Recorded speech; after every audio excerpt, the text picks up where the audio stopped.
Okay. Oh, that's quite delightful. That's quite delightful, folks. Okay. Let's try one more time with the old Dunhill. Okay. Delicious. Oh, man. Well, howdy there, pipe pals and gals and all genders in between. Holy smoking pipe Padre, here with you on this very special video, and I'm going to tell you why it's special in just a moment. I'm smoking this beautiful Savinelli autograph, kind of, I would say, kind of in honor of the one and the only Matches 860, because he's a Savinelli kind of guy. He's got a Friday Savinelli. I think he has a Saturday Savinelli. I haven't watched the videos lately, but maybe he even has a Tuesday Savinelli. Who knows? Man, did I pick a good one tonight or what? Man, I wish you were here. Wish you were here. I'd say, here, try some of this. Just try it. That's what I say. I just say, just try it. You'll like it.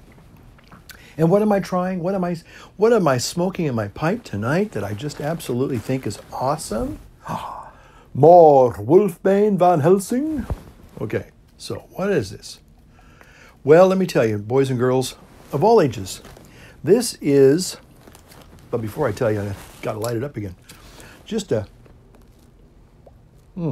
keep this sweetness going. Oh, this is good. I cannot believe it, how good this is. Look at those clouds of beautiful, beautiful smoke. Oh gosh, it feels like I'm in heaven right now. I love it. Well, what am I smoking? Well, I am smoking, believe it or not,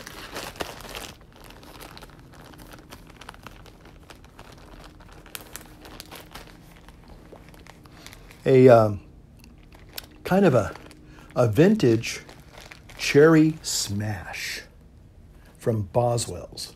Boswell's, the one, the only cherry smash. Now, the reason why is, it's cherry season right now. At least in my part of the world, you can go to the store and buy, punnets of juicy sweet cherries. I love cherries. Cherries are like probably my favorite fruit. And they're not in season, they're about in season for maybe 5-6 weeks, if you're lucky. And I remember, oh gosh, going back to my days at Good Shepherd, and kind of, in my early years here on this video, on this channel, Old Holy Smokin' Pipe Padre channel. Did you notice that cute little thing I just did with Holy Smokin' Pipe Padre? Did you notice that? Okay. We're going to talk about that in just a moment. I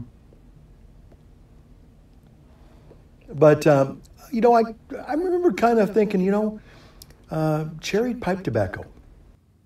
I remember in my younger days, back in the early Devonian period, when I was just learning how to smoke a pipe and, really not educating myself in the finer art of pipe smoking and pipe collecting and, different types of tobaccos. But I remember, I think they had a Middleton's Cherry Blend.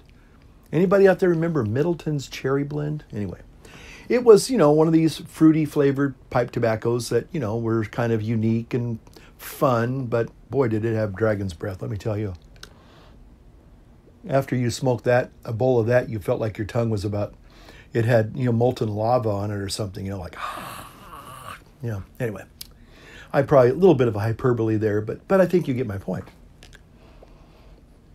So anyway, about 3 or 4 years ago, when I was at Good Shepherd and really getting into doing more pipe videos and talking about all sorts of different tobaccos that I was discovering, by way of the Briar Patch, and of course mail order. Mail order was kind of like, wow, you can actually put in a request one of these online pipe tobacco places, and they'd send you, some really good pipe tobaccos. And again, a lot of times they were on the behest of people saying, hey, have you tried like Blue Mountain or, Sobrani, 965 or whatever, all these other wonderful tobaccos that people were starting to share and talk about and enjoy. So, but anyway, kind of back in the heyday there when I had a lot more free time and kind of could really enjoy, kind of experimenting with different things, as well as make videos about it. I remember ordering a lot of wonderful things from Boswell's, and one of those was Cherry Smash. And there was another cherry tobacco that I also bought, but I was not very happy with it. I think even Briar Patch had a cherry blend. It was quite heavily topped,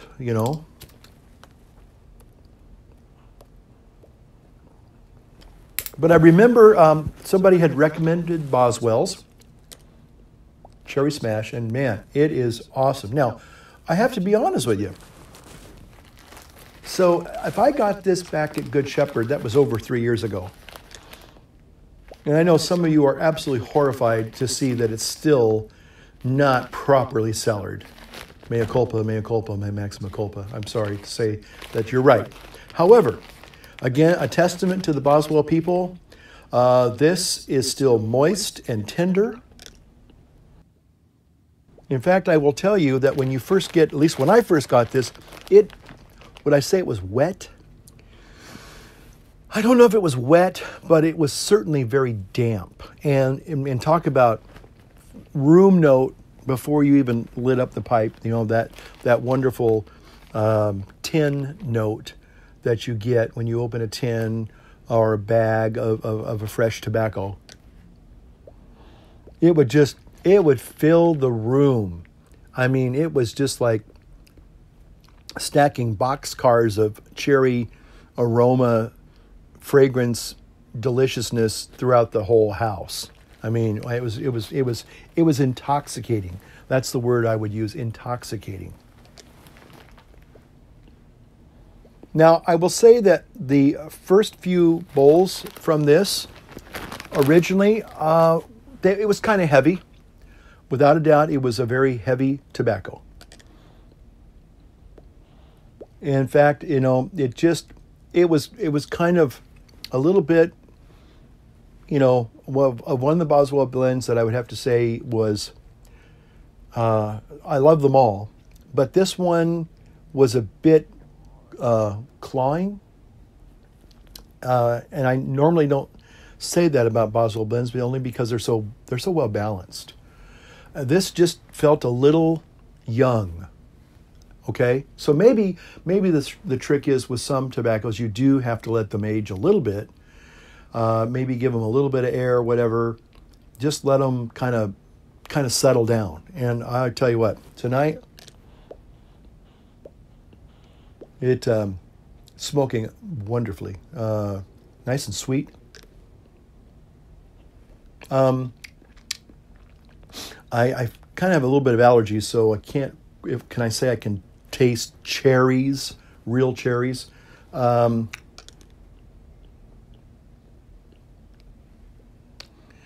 There's a hint of fruitiness. There's no doubt about that. But I mean, does it taste like the cherry smell, the cherry aroma? I would say probably not. It's not that loud and bold like some of the cherry essences that you might get that try to really push the cherry flavor. This has more of a sweet, subtle cherry flavor, or maybe just a hint of cherryness. So,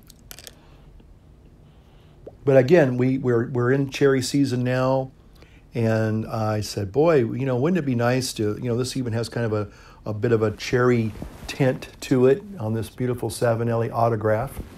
And I just said, you know what? I'm just going to enjoy tonight and enjoy a nice cherry pipe. Now, I probably should have put it in a cherry wood to smoke it, but And I think I actually have a cherry wood pipe somewhere that somebody maybe made for me.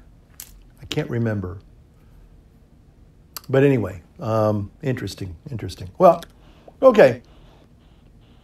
So here I am tonight saying hello to all of you. Hi out there in YouTube Pipe Land community. Hope you're doing well.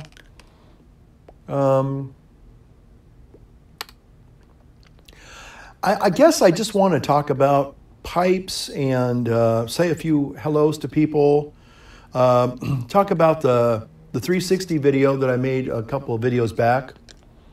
Maybe it was my last video, I can't remember. Using my new GoPro Fusion. That is a lot of camera, and it takes some time to really play with the workflow.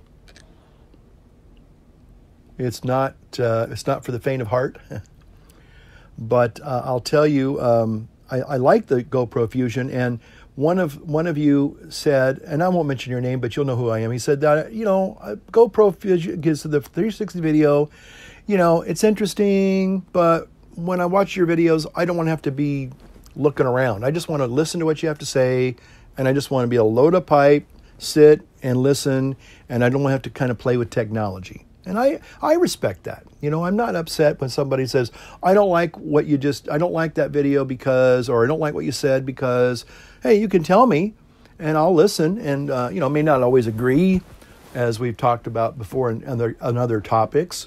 But, again, me, I like my Apple toys and my tech toys. And sometimes I like to be a little cutting edge to kind of get people's attention, and say, hey, look, this is a cool new technology and I'm going to try to utilize it. And there's other ways to do 360 videos now with overcapture. And again, that's a whole new realm. And I'm not doing overcapture. I'm not doing 360 videos. So if you're frustrated by you can't turn around and see everything in the room here, it's only because I'm not making a 360 video tonight. Okay, but I am making something very special, and that's one of the reasons why I'm making this video, because I want to talk about it.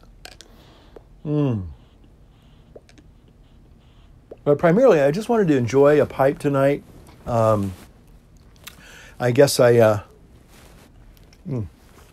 got a little coffee there. Went to a parishioner's house to bless their house, and found a kind of another cigar aficionado friend. This is a gentleman who is, I would say, a true gentleman and a scholar, no doubt about it. And he had this little glint in his eye when I was leaving. I blessed their house, and he said, "Hey, Father, do you like cigars?" And I kind of got a little, like, why do you ask? He goes, "Because I got something really delicious." And I said, "Really?" And he says, so he goes, do you like cigars? I said, "Well, as a matter of fact, I do." And he goes, "Really?" So he was all excited. So he gave me this wonderful, wonderful cigar.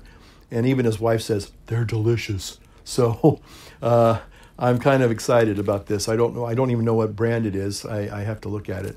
But he goes, "I get 2 of these a day." I said, "Oh, okay."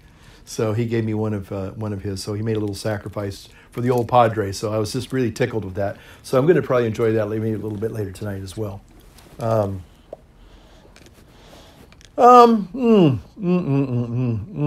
Golly, that's good. So where do I put my little Gita Slam here? Here it is, my little Van Helsing Dracula tamper. I think Angela and Derek made that for me. I can't remember if I got that right or not. Anyway, so if some of you kind of, thought the 360 was interesting, some of you kind of found it a little distracting. And again, this one person who's been a long time watcher and follower and viewer and commenter just said, I'd rather just, have you just sit like you normally do, make a video and talk. And then that way I don't have to worry about adjusting my browser and, looking around. He goes, and that's okay. That's not a problem. I have no problems with that. But so tonight, what I'm doing, though, I am doing a techie video, but you just don't see it. Oh, that is so good.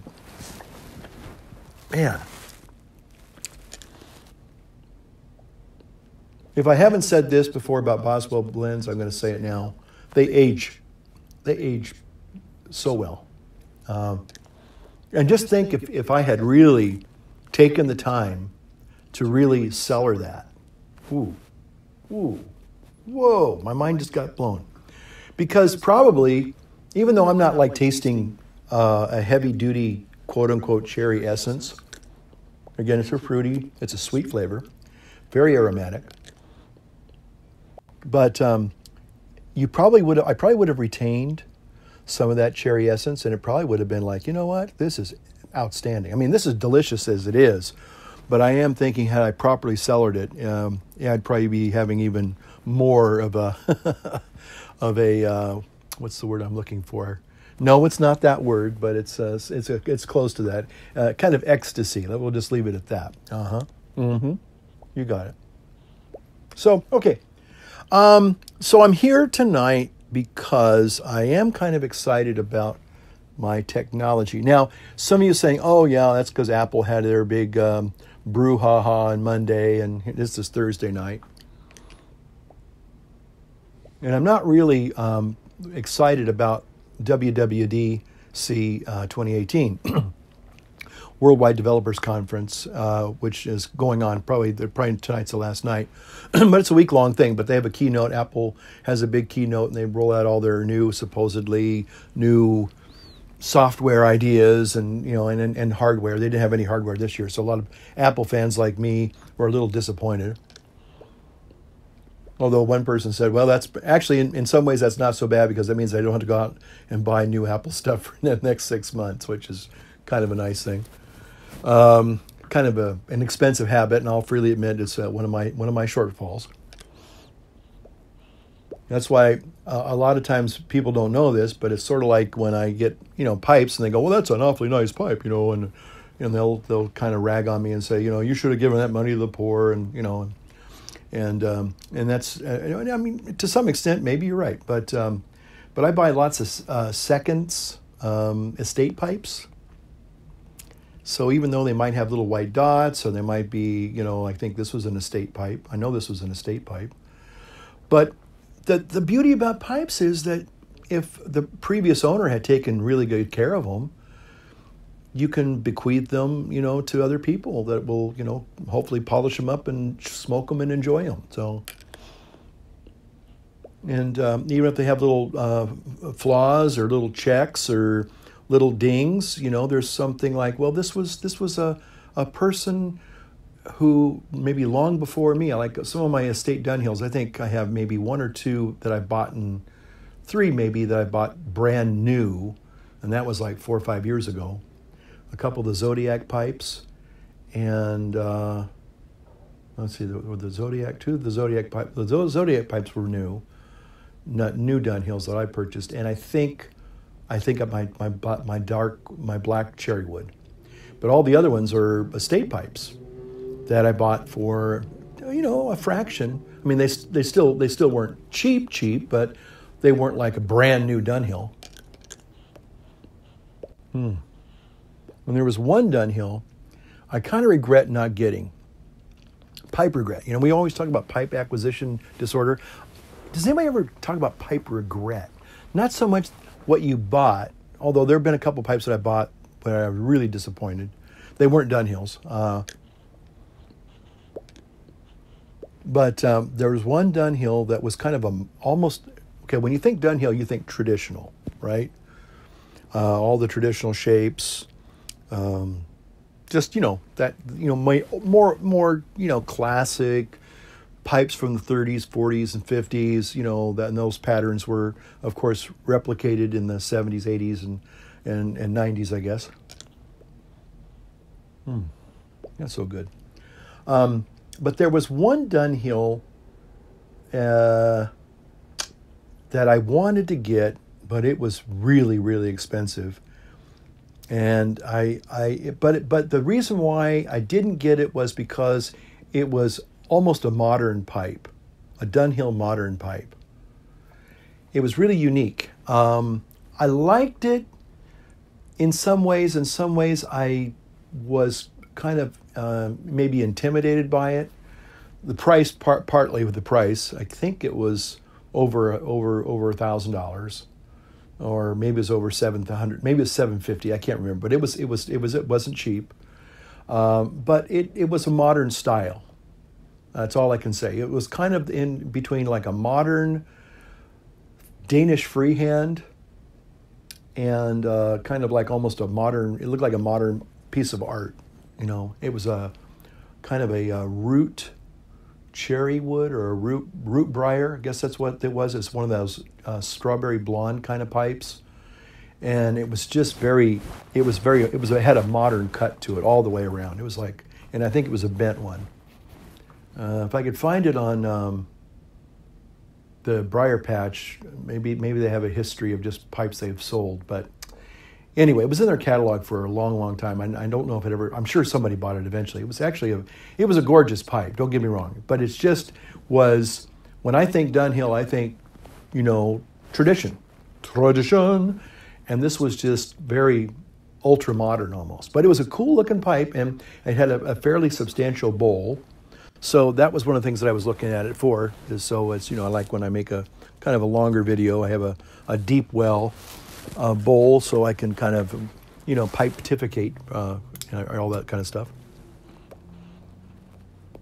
So anyway, there you have it. I got sidetracked, but anyway,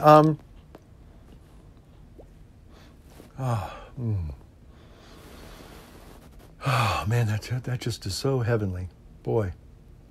So anyway, what I am excited about, though, I'm not excited. Getting back to the Apple things real quick, was that what I'm excited about tonight is what I'm doing right this moment, and what I'm doing this moment, whether you realize it or not, is I'm making a video. Yeah, you heard me. You heard me. That's what I said. Well, I'm making a video.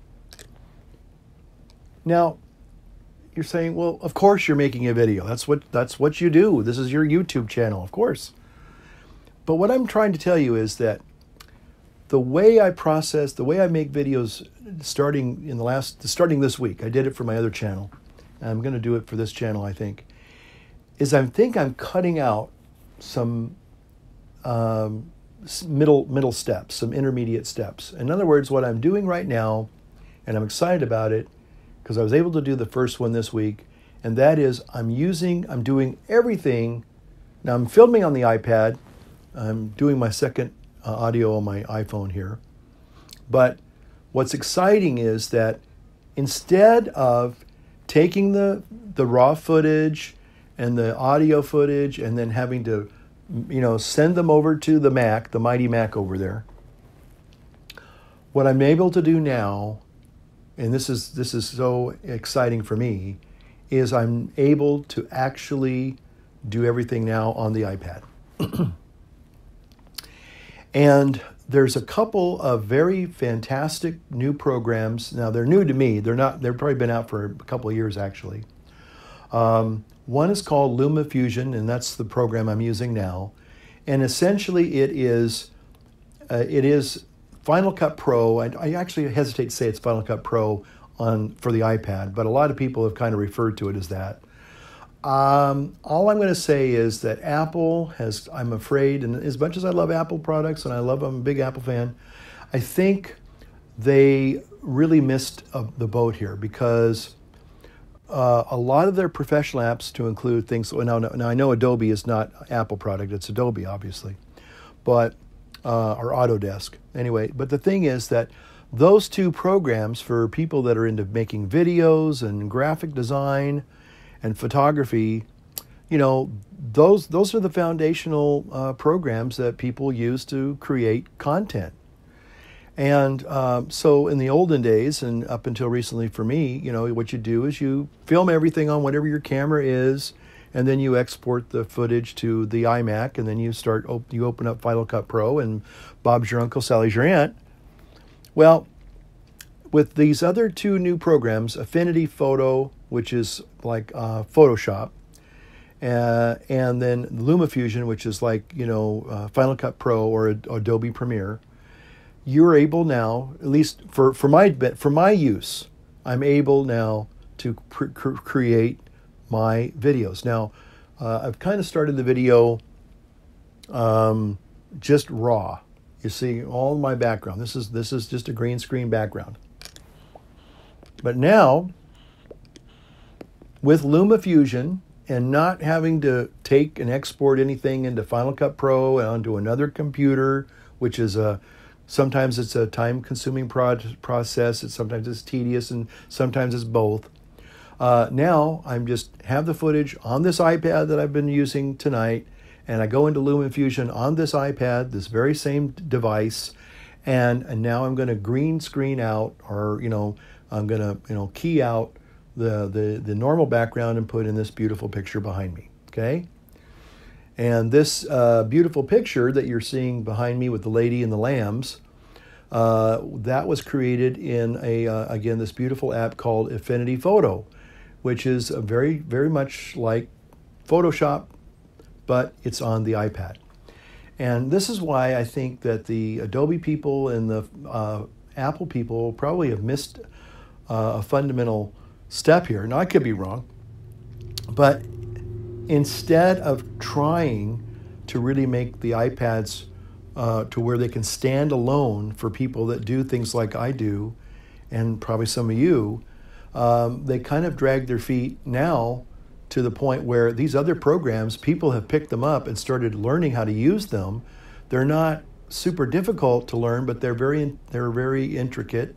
They're time consuming to learn. But once you start to learn them, just like any other program, and you start to grow in that program and start to become have some facility in it, then you start to create. And it's like, whoa, look what I can do with this program or this app. It's actually an app. It's an iOS app, as opposed to a full-blown Mac OS program.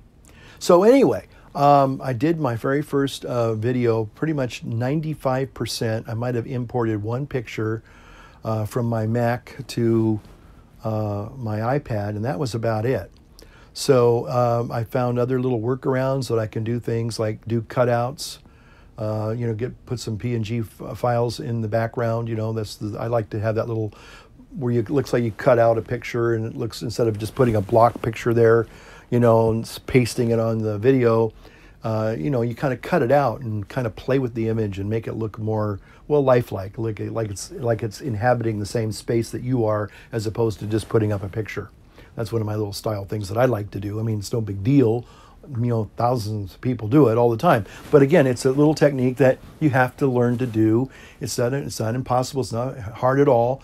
But, it just requires you having a good software program to be able to key out the background or whatever it is, and then put it into a PNG file so it's transparent, and then you can pop it into your video. And like I said, Bob's your uncle, Sal's your aunt. So the cool thing is that with these two programs, Affinity Photo, which I'm just now beginning to open that up and play with that a bit. And in fact, I saw this absolutely beautiful video. I'm going to probably put a link to it below. Again, it's just one of these videos. You don't have to worry about like, oh, I don't want to learn anything. You can just watch it because it's just a very relaxing video to watch. You don't have to be into photo editing, except you can just watch and listen. And the guy just goes through the steps how he creates this beautiful image of the lady and the lambs. And I just thought, oh, that's really cool. I like this. So that's the photo program, or the app for the iPad. And then LumaFusion, which is the program I'm using now, is this new program that it's been out maybe a little over a year, but I'll tell you, it's got a lot of good things going for it. And I was able to use my my other channel, and I was able to do everything that I normally do in Final Cut Pro. Now, some of the things are not as expedient, but then again, I also know the program. I know what I do in Final Cut Pro, so it's second nature to me, and it's not a big deal. But there was a time where I had to learn, even though the processes are simple in and of themselves, it's still a process, and you have to figure out, okay, this is what I do to get this to do what I wanted to do. And so one of the things that I had to figure out, and fortunately there was a video that I was able to find on scroll texting in this LumaFusion. So it requires another program, a vector-based program for creating vector images. And so you put your text into that editor, and then you can export it into a LumaFusion, and then you can do rolling credits. But right this moment, they don't have a rolling credits feature per se, like say iMovie does on the Mac, not on the iPad, sad to say, and or Final Cut Pro has rolling credits, no problem. And other video editors, Adobe Premiere does, and they just have a whole toolbox, whole sorts of cool stuff to do. So, but LumaFusion has got the basics that I need. One of them was a green screen a keyer, and that works. Able to add a second audio channel, so the audio is a little more crisper, a little bit more, a little more. What's the word I'm looking for? A little more substantial, I guess. More has a better quality audio. So those are the three things that I usually use in any of my videos: a green screen, a keyer, a scrolling text editor, and a second channel for stereo, or at least for a second audio. So LumaFusion right now, and it's still in its infancy, it's a growing product, but it has 3 video tracks and 3 audio tracks. So you can do quite a lot with that. And even there are other workarounds. So if you say, well, I need more than 3 video tracks, well, you could do some compositing. Again, they're workarounds. They're not perfect, they're not elegant, but it's doable. And it's all doable on the iPad. So that's what I'm excited about tonight. It's like going, wow, this is great. So I'm looking forward to doing my very first, Holy Smokin' Padre video done exclusively on the iPad here. I think I got my iPad Pro 10.5 right now I'm using. And so I'll be able to just take the iPad itself, and once I get really proficient at it, you can sit on the can and then video edit. I mean, that sounds a little too much information there, I'm sorry to say.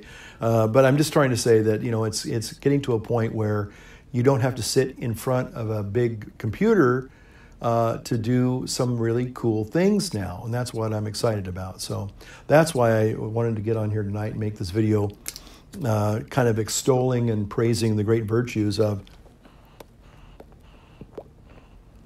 Cherry Smash and 7 Ellies, but also, iOS devices, iPads, and LumaFusion and Affinity Photo.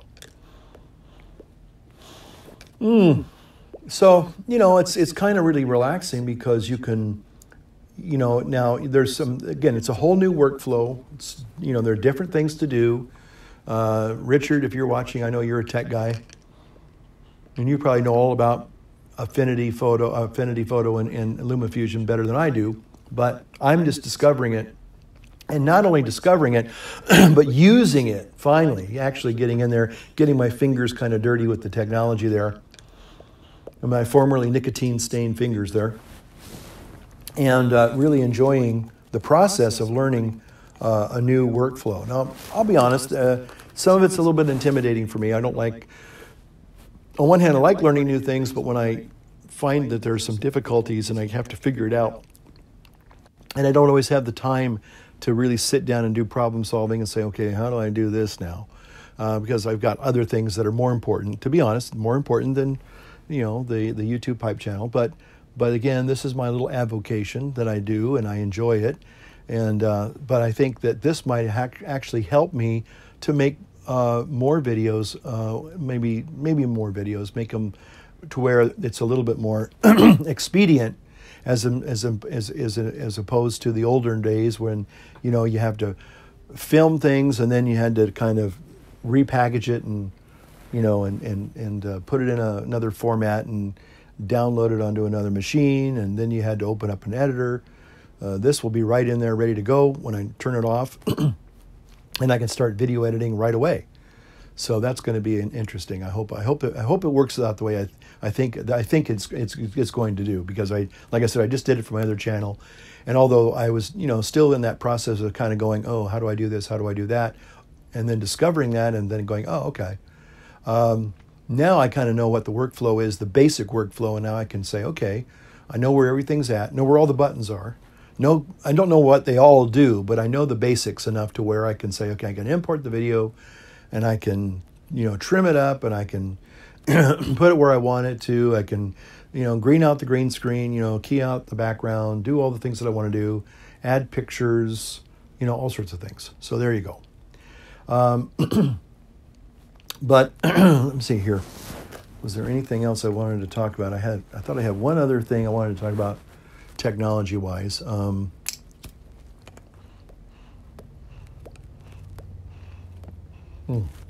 That's good.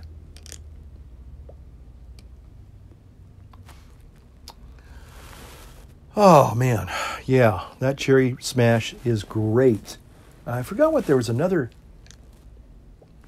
cherry blend that came in a tin that I tried. I forgot. I might have given that tin away, but I remember being really disappointed in it, and I forgot what it was. I'll have to look it up, maybe on Pipes and Cigars.